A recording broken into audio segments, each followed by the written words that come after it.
Assalamualaikum warahmatullahi wabarakatuh. Hamdan syukranillah amma ba'd. Sahabat manusia plural yang saya hormati dan saya banggakan. Ini video bagus sekali saya kira. Kompilasi dari video Mahfud MD yang ini pernyataan sudah lama, cuma sangat relevan sekali menurut saya untuk menampar mulut busuk Amin Rais CS, ya, Egy Sujana, Alfian Tanjung dan lain sebagainya. Coba kita simak sama-sama ya, karena sekali lagi ini relevan sekali. Biar tidak satu sudut pandang kita melihat persoalan. Hanya mendengarkan provokasi mereka lalu rakyat percaya tanpa ada orang yang bisa kita cocokkan untuk membantahnya. Ini penting ya, kita dengarkan dulu sama-sama nih. Menyerukan kepada segenap rakyat Indonesia dan seluruh saudara sebangsa dan setanah air untuk turut serta mencabut mandat kekuasaan Presiden Republik Indonesia dari Jokowi. Jangan berontak, kritik silakan, tapi jangan Anda merontak lalu menyatakan ini harus jatuh di luar cara-cara yang sah. Karena apa? Karena kalau itu dilakukan akan menimbulkan kekacauan yang menyesarakan rakyat. Apa? Artinya negaranya harus dijaga, karena begitu Anda ngaco negara, seluruh rakyat akan menderita. Iya. Mosi tidak percaya dan cabut mandat Presiden Jokowi. Sehubungan dengan masifnya dugaan pelanggaran konstitusi yang terjadi dan dilakukan oleh rezim Jokowi, termasuk pada dugaan penjegalan pencapresan Anies Baswedan, tertanda Profesor Amin Rais, kedua Dr. Alfian Tanjung MPD atau Ustadz Alfian Tanjung Makanya kemarin saya ketemu Anies 2 kali, terus serang aja. Nah ini dia. Soalnya saya samperin, saya bisikin, Anies, Bang Anies, gue bantu lo, tapi gue nggak deket-deket sama lo ya. Tapi kalau lo nggak belain Islam, gue nggak jadi bantu lo. Maksudnya apa Bang Alfian? Ya nggak mau gue bantuin, ngapain? Ya udah. Nah, kalau mau menang ya belajar dari Taliban. Sekarang kalau sampai Pak Anies Baswedan menang, ya, dan jaringan yang saya bangun selama hampir 40 tahun juga nanti saya akan bilang, parah ya. Pulihkan Hizbut Tahrir. Parah. Pulihkan Hizbut Tahrir. Hizbut Tahrir Indonesia itu sudah dibubarkan. Kok gerakannya masih ada? Kok tidak ditangkap seperti PKI? Organisasinya dibubarkan, orangnya ditangkap, diadili. Oke, saya bilang itu buktinya bahwa pemerintah sekarang itu baik. Karena yang dibubarkan HTI itu adalah dari sudut hukum administrasi, bukan dari sudut hukum pidana. Kalau hukum pidana ditangkapi satu-satu. Tapi kita milih administrasinya, organisasinya dibubarkan. Kalau di dalam hukum pidana dibawa pengadilan dulu baru dihukum. Kalau di hukum administrasi bubarkan dulu, baru kalau tidak terima gugat ke pengadilan. Sudah gugat kan ke pengadilan, kalah juga. Itu cara berpikir agar negara ini aman. Menyerukan kepada segenap aparat penegak hukum bersikap netral dan segera membebaskan para ulama, habaib, tokoh, aktivis, dan ormas Islam dari vonis yang zalim seperti HTI dan FPI. Nah ini Habib dia Muhammad bahaya Rizik Syihab, ternyata ya. Haji Munarman, Esa, Gus Nur, Ustadz Farid Uqbah, Ustadz Ahmad Zain An-Najah, Ustadz Anung Al-Hammad, bahwa ada yang ditangkap. Ya memang begitu kelakuannya. Wah, itu ada ustadz dikriminalisasi. Kamu enggak tahu ya, saya bilang. Ustadznya berapa? Disebut 1, 2, 3. Ada lagi? Enggak. Kamu tahu enggak? Jumlah ustadz dan ulama di Indonesia ratusan ribu, hanya 2-3 kiai kamu ribut. Padahal dia terbukti melakukan kriminal. Iya. Kamu tahu enggak jumlah penghuni penjara hari ini? 263.000 penghuni penjara. Berapa orang ustadznya? Berapa orang ulamanya? Nggak ada. Nggak ada. Dari mana? Lalu ada kriminalisasi. Ratusan juta, ratusan ribu ustadz ulama sekarang bebas berdakwah kemana-mana, termasuk Anda mengadakan acara dakwah di hotel ini. Boleh? Oleh sebab itu, saudara, mari kita berislam dengan baik dan maju bersama Islam di negara kesatuan Republik Indonesia ini. Tidak ada satupun presiden dan kesadaran rakyat untuk menegakkan hukum-hukum Islam. Tidak ada. Allah itu punya hukum, namanya hukum Islam. Siapa yang harus memperlakukan hukum Islam di Indonesia? Jawabannya adalah presiden dan DPR yang membuat hukum di negeri kita ini. Indonesia ini bukan negara Islam, tetapi negeri Islami. Beda negara Islam dan negeri Islami. Apa? Kalau Islami itu kata sifat, Kata sifat itu apa?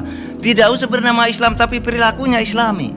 Kejujuran, orang rajin beribadah, orang toleran terhadap yang lain. Itu Islami. Tidak harus menyebut negara Islam, tidak harus menyatakan memberlakukan hukum Islam. Substansi hukum Islamnya itu dilaksanakan. Al-ibratu fil Islam bil jauhar, la bil madhar. Patokan dasar dalam perjuangan Islam itu substansinya, bukan simbol-simbolnya. Tapi presidennya sudah 7 kali ganti presiden, DPR-nya, MPR-nya sudah ribuan berganti. Hingga hari ini hukum Islam tidak tegak. Itu mengapain mereka jadi presiden dan DPR tapi tidak komit, tidak menghadirkan Allah dalam konteks keindonesiaan. Padahal di dalam Islam yang kemudian diambil sebagai dasar oleh hukum modern itu ada dalil bahwa hukum itu berubah, berkembang sesuai dengan perubahan zaman, tempat dan waktu. La yungkaru taghayyurul ahkam bitaghayyuril azman wal amkan wal awaid. Tidak bisa diingkari sejak dulu. Hukum itu selalu berubah kalau zamannya berubah, tempatnya berubah, budayanya berubah. Oleh sebab itu hukum tata negara Indonesia yang berdasar dari sumber ajaran Islam itu bisa kita buat sendiri. Orang Mesir buat sendiri kok, mak kita Saudi Arabia buat sendiri. Pak, di negara Islam itu nggak ada korupsi. Lah di Saudi Arabia korupsinya banyak. Itu pangeran-pangerannya baru ditangkap. Pak, kalau berlaku hukum potong tangan aman negara. Lah di Saudi Arabia tiap hari Jumat ada orang dipotong tangan, berarti hukum sudah berlaku, masih ada orang mencuri juga. Itulah perlunya negara. Itulah perlunya hukum. Cobalah saya katakan, Anda itu kan sedikit. Kalau ditantang untuk berdebat ya, tidak ada yang mau. Cobalah saya tantang nih. Habis saya ngomong gini, siapa yang berani membantah dalil-dalil ini tadi? Siapa? Oke, sekali lagi saya kira video-video kayak gini tuh cocok sekali untuk kemudian melawan narasi-narasi orang. Kenapa saya katakan cocok? Karena kadang-kadang seorang netizen, penonton itu hanya melihat satu sumber saja tanpa mencari sumber lain di dalam membantah sebuah isu. Makanya video-video kayak gini satu kali lagi harus ditampilkan. Dan kadang-kadang orang lain itu tidak peka. Ini kalau misal Amin Rais ngomong ini, adakah orang yang kontra dengan ucapan ini? Supaya tidak satu sudut pandang, ya. Meskipun video lama dari Profesor Mahfud MD, satu kali lagi ini relevan sekali di dalam menjawab upaya makar geng Amin Rais CS. Apalagi tadi ada ucapan Alfian Tanjung, kemudian Egy Sujana, dan itu langsung dibantah oleh ucapan Profesor Mahfud MD tentang negara Islam segala macam ya. Dan tadi si Alfian Tanjung tentang kemudian kontrak politik, kalau misal Anies terpilih jadi presiden akan menghidupkan sendi-sendi yang telah dia bangun selama 40 tahun, akan kemudian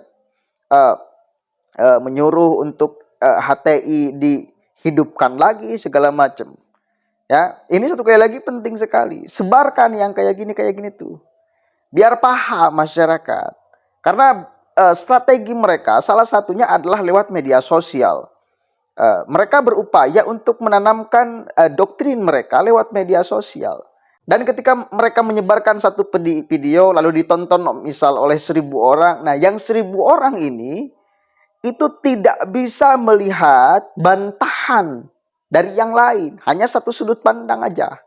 Contoh misal Amin Rais, ya udah aja nonton Amin Rais tanpa melihat yang lain. Ya. Padahal kalau kita cari, oh ada nih bantahan dari Profesor Mahfud MD yang lebih rasional daripada ucapan Amin Rais. Ketika Alfian Tanjung ngomong kayak gitu, ketika Egy Sujana ngomong kayak gitu, itu kan hanya satu sudut pandang. Ya, 1000 orang itu hanya melihat video itu tanpa melihat rasionalisasi yang lain. Coba kalau digabungkan kayak gini, kan kita bisa menangkap siapa yang lebih rasional di dalam mengucapkan, di dalam melihat fakta. Ini negara ini bukan negara Islam, tetapi Islami. Ya, ini kan menjadi dua arah. Nah, tinggal sekarang masyarakat yang silahkan menentukan sikap, menentukan pilihan, menentukan keyakinan. Siapa yang lebih akan diadopsi sebagai sikap nantinya di dalam kehidupan, referensi yang mana? Apakah yang diucapkan oleh Amin Rais, oleh Egy Sujana, oleh Alfian Tanjung segala macam, atau oleh Mahfud MD? Silakan aja. Kita punya perangkat untuk menilai, ya, satu kali lagi, melihat yang benar dan yang salah, yang hak dan yang batil. Kita punya perangkat itu apa? Akal dan hati nurani. Silakan. Kira-kira sehat mana pikiran Amin Rais, pikiran kemudian Alfian Tanjung, pikiran Egy Sujana dengan pikiran Profesor Mahfud MD? Silakan. Kita bisa ngecek, kita bisa menilai, kita bisa bersikap. Ya, kalau saya jelas, yang lebih sehat daripada keempat orang yang ngomong itu adalah Profesor Mahfud MD. Apalagi ngomongnya Egy Sujana, apalagi Alfian Tanjung yang ngomong akan menghidupkan HTI. Udah jelas-jelas ideologi terlarang di Republik ini. Ya, begitu. Egy Sujana, hukum-hukum Islam. Ini negara bukan negara Islam, tetapi Islami. Ya, itu kan beda. Islam dengan Islami itu beda. Yang memakai hukum Islam dengan perilaku Islami itu beda. Tidak semua negara yang memakai hukum Islam masyarakatnya berperilaku Islami. Ya, mudah-mudahan ada manfaatnya. Share yang kayak gini tuh sebanyak-banyaknya. Biar masyarakat mendapatkan jawaban dari provokasi mereka-mereka bandit-bandit pengacau negara ini yang terus memprovokasi. Assalamualaikum warahmatullahi wabarakatuh.